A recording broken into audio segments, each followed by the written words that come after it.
Kemudian terus dia melakukan hal tersebut dengan kaifiah yang sama, dengan cara yang sama sampai ke tasyahud akhir. Di tasyahud akhir dia duduk dengan duduk yang khusus. Dengan duduk yang khusus. Nah, di sini ada dua cara duduk tasyahud. Ada dua cara duduk tasyahud. Sekarang saya tanya, antum ketahui berapa cara duduk tasyahud? Ada dua cara duduk tasyahud dari Nabi sallallahu alaihi wasallam. Cara yang pertama seperti yang kita lakukan, yaitu duduk tawarruk, maksudnya atas.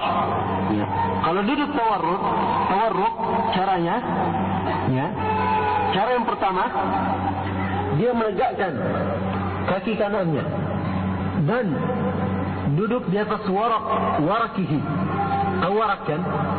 Warak itu artinya tulang yang di paha di sini, yang di dekat pantat ini. Jadi duduk seperti ini, ya. Seperti yang kita lakukan keseharian. Itu tawarruk. Cara yang pertama, cara yang biasa kita kerjakan. Kemudian cara yang kedua, ini kaki kanan kan tadi ditancapkan. Kalau cara yang kedua enggak, dia dihantarkan. Kemudian kaki ini, kaki kiri dimasukkan di antara paha dan antara betis, antara paha dan betis. Jadi caranya begini nanti. Nah, dipahami enggak? Hah? Lihat kan semua? Hah? Cara yang kedua, kaki ya dihamparkan. Kaki dihamparkan. Kemudian kaki kiri dimasukkan antara paha dan betis. Antara paha dan betis.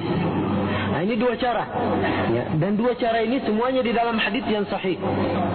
Ya, dalam riwayat Imam Muslim dari hadis Abdullah bin Zubair dan juga dari hadis Ibnu Umar. Dari hadis Ibnu Umar. Ya, cara yang kedua ini. Ini cara yang dicontohkan oleh Rasulullah SAW dan jarang dari kaum muslimin yang mengamalkannya dan mengetahui cara tersebut. Ya, mengetahui cara tersebut. Ya, walaupun misalnya kita tidak terbiasa, memang sakit-sakit dulu sedikit. Ya. Ya, akan tetapi insyaallah taala kita terbiasa. Ya, menjalankan sunnah, maka akan diberikan petunjuk oleh Allah Subhanahu wa taala.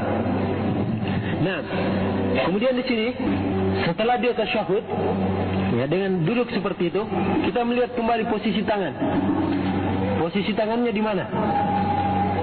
Ya, posisi tangan seperti yang contohkan tadi, punya berapa cara meletakkannya? 3. Yang pertama, meletakkan kedua tangan di atas paha. Ya. Tangan kanan dia letakkan di atas paha kanan, tangan kiri dia letakkan di atas paha kiri. Kemudian cara yang kedua, di atas lutut. Ya. Tangan kanan diletakkan di atas lutut kanan, tangan kiri diletakkan di atas lutut kiri. Yang ketiga, tangan kiri di atas lutut kiri, tangan kanan di atas paha kanan. Nah, ini cara yang ketiga. Ya. Cuma di sini mungkin yang ada tambahan, pada saat meletakkan tangan di atas lutut kiri, ya, tangan kiri yang diletakkan, Nabi SAW dalam hadis Abdullah bin Zubair di situ ditegaskan wa yatahamal alaih. Tahu yatahamal? Artinya menekan ke bawah. Ya. Menekan, menjadikan bertumpu. Ya, bertumpu.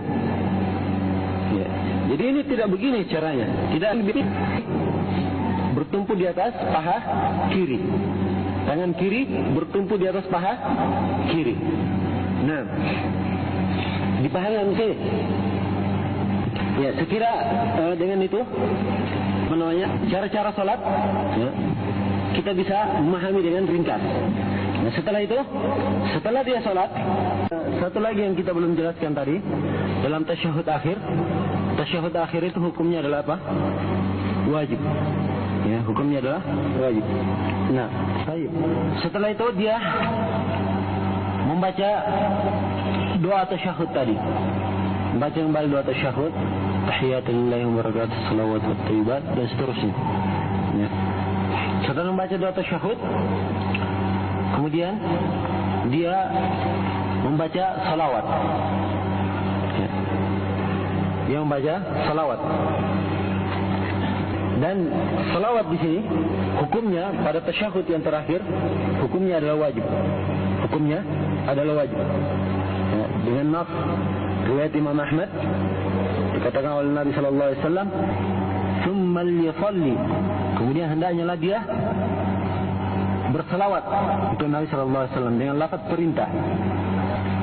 Setelah berselawat, maka dia isti'adah dari 4 perkara. Dia berlindung kepada Allah Subhanahu wa taala dari 4 perkara. Dan ini adalah juga merupakan kewajiban berlindung dari 4 perkara. Yang pertama dari adab jahannam atau adabun nar. Yang kedua dari adab al-qabr. Kemudian yang ketiga dari fitnah al-mahya wal mamat. Kemudian yang keempat dari fitnah ad-dajjal. Ya. Jadi dia berlindung dengan lafaz apa? Ya, bisa dia baca Allahumma inni a'udzubika min adabil qabr wa min adabil nar wa min fitnatil mahya'i wal mamat wa min fitnatil masihi ad-dajjal. Bisa dia baca seperti itu. Ya. Dan di sini ada contoh doa, ya, disebutkan oleh Nabi sallallahu alaihi wasallam, ya. Seperti Nabi sallallahu alaihi wasallam mengajarkan ke Abu Bakar, Allahumma inni zalamtu nafsi zulman katsira wa la yaghfiru dzunuba illa anta faghfir li maghfiratan min 'indik warhamni innaka antal ghafurur rahim. Ya.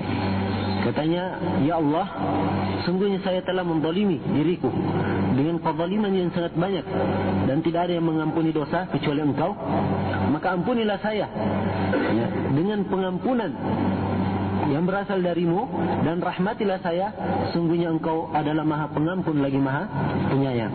Nah, ini salah satu doa yang diajarkan oleh Rasulullah sallallahu alaihi wasallam.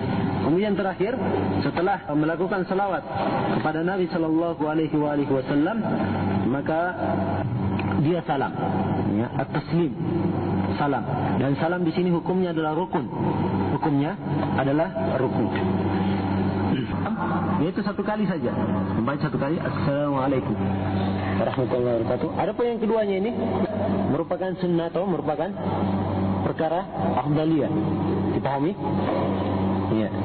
Jadi kalau misalnya seorang sholat, dia baru salam 1 kali Assalamualaikum, kemudian setelah itu kentut, ini sholatnya syah apa tidak?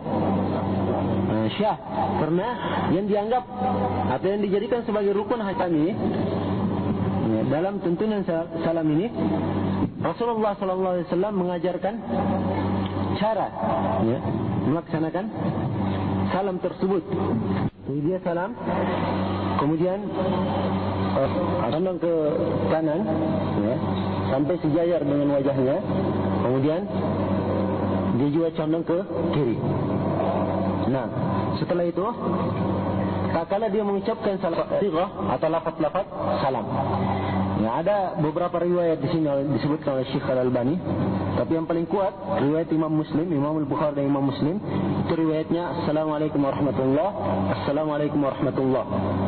Ini yang paling kuat. Dan ada yang menambah Assalamualaikum warahmatullahi wabarakatuh, Assalamualaikum warahmatullah.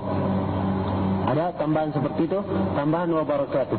Cuman tambahannya ini masih diperbincangkan. Akan tapi Syekh Al-Albani di sini mensahihkan tambahan tersebut. Kemudian ada sebagian riwayat mengatakan salam 1 kali saja, Assalamualaikum, sudah cukup. Ya. Salam 1 kali Assalamualaikum, setelah itu cukup. Akan tetapi hadis ini adalah hadis yang lemah. Ya, hadis ini adalah hadis yang lemah. Maka 2 cara itu yang kita praktekkan, yaitu dengan memakai cara Assalamualaikum warahmatullahi wabarakatuh, Assalamualaikum warahmatullahi wabarakatuh. Ya, kalau ingin seperti yang disebutkan oleh Syekh Al-Albani, menambah Assalamualaikum warahmatullahi wabarakatuh, Assalamualaikum warahmatullahi. Dan ada riwayat lain disebutkan oleh Syekh Al-Albani, ya, sebutkan Assalamualaikum warahmatullahi, Assalamualaikum. Ini riwayat lain Syekh Al-Albani dari riwayat Imam An-Nasai dan disahihkan oleh beliau. Nah, ya, setelah itu selesailah salat, ya, dan apa yang kita sebutkan di sini semuanya adalah perkara yang dikerjakan oleh setiap orang dari kaum muslimin. Tidak ada perbedaan antara laki-laki dan perempuan. Tidak ada perbedaan antara laki-laki dan perempuan. Dan apa yang telah kita pelajari di sini yang merupakan rukun, merupakan wajib, sunnah dan seterusnya, itu harus kita ketahui supaya kita bisa praktekkan. Ya, kemudian di antara doa-doa yang merupakan wajib, kemudian kita belum menghalnya, hendaknya kita menghafal doa tersebut sehingga kita bisa mempraktekkannya di dalam kehidupan keseharian kita. Ya. Saya kira ini yang saya sampaikan, pembahasan tentang kitab shalah secara ringkas, mudah-mudahan bermanfaat.